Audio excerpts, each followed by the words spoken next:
nous interpeller ici à l'Assemblée nationale parce qu'il y a un projet de loi fallacieusement intitulé pouvoir d'achat qui en fait utilise la question du pouvoir d'achat qui est absolument centrale pour les Français en ce moment pour en réalité faire tout autre chose qu'augmenter le pouvoir d'achat réellement des Français. Vous savez que nous, on défend l'augmentation du SMIC, on défend le gel des salaires, le blocage des prix, etc.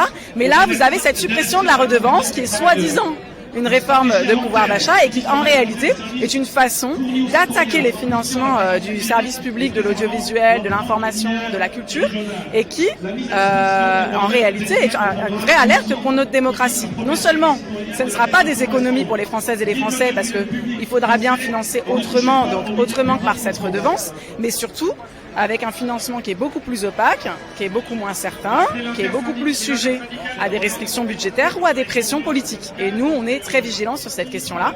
On l'a vu dans cette campagne, on a vraiment besoin d'avoir des médias, un service public qui fasse de l'information.